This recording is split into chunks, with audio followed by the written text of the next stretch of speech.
Welcome back, chess enthusiasts.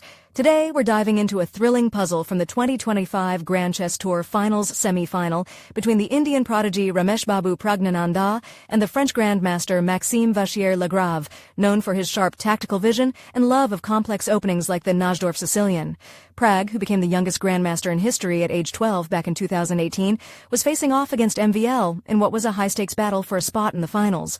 Interestingly, this position came from a tense endgame where time pressure played a role. Pragg reportedly blundered with mere seconds on his clock in a similar setup, turning a drawable spot into a loss. But here, it's Black's turn, with MVL at the helm, and we're looking for the move that seizes a big advantage.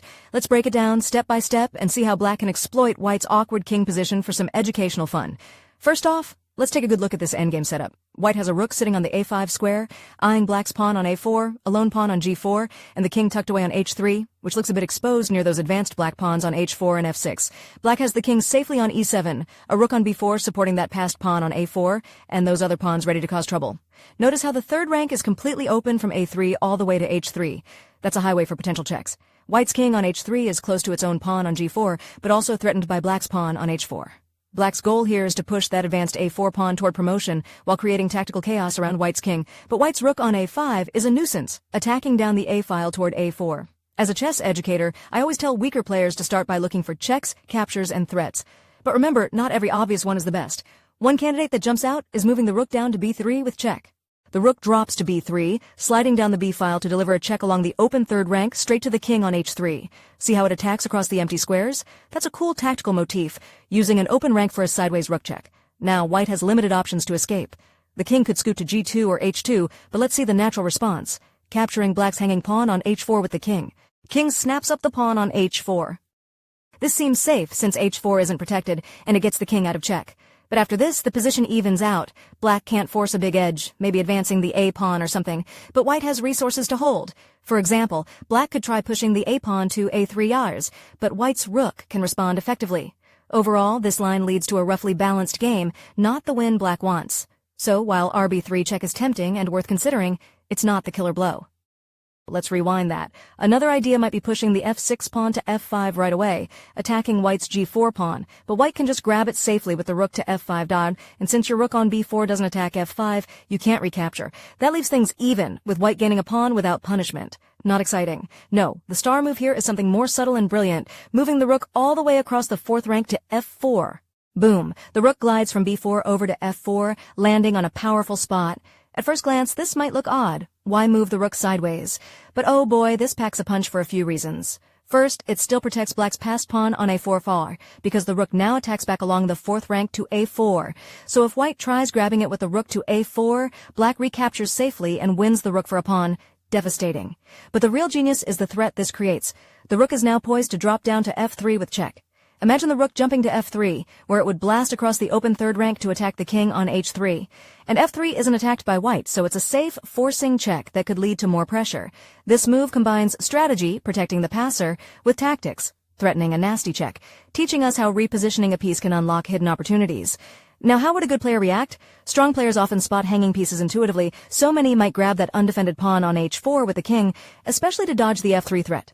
The king captures on h4, snatching the pawn and seeming to stabilize. But this is the trap. It's entertaining how such a natural move backfires. Let's see why. Black now strikes with the pawn to f5. Pawn advances to f5, attacking White's pawn on g4.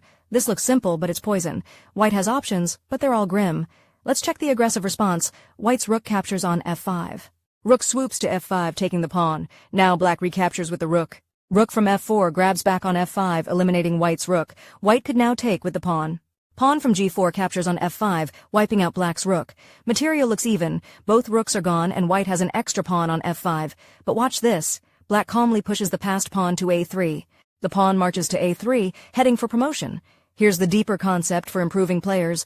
Without a rook, White can't stop this pawn from queening. The king on h4 is way too far on the king's side to race over and block the a-file. It's a classic case of a distant passed pawn deciding the game. Meanwhile, White's new pawn on f5 needs 3 moves to promote, but Black's a-pawn needs only 2, and Black's king is positioned to help or stop White's advance. After promotion, Black gets a queen and can clean up, leading to a forced checkmate in about 11 moves. Don't worry about calculating all that. The key lesson is how exchanges can leave one side with an unstoppable passer. Rewinding that pawn push. Backing out of the recapture. and the first recapture. Out of the rook take. But what if white ignores the f5 pawn and doesn't capture? Then black follows up by capturing on g4 with the pawn, checking the king. Now white wants to recapture with the king to g4, but hold on, that square is attacked by black's rook on f4. The rook hits it directly. Kings can't move to attacked squares, even for a capture, so white is stuck and loses the pawn for nothing. That's a great teaching point on king safety and protected squares. White's own greedy grab on h4 put the king in a spot where it can't safely defend its pawn. Rewinding that variation. Back to after the king capture on h4.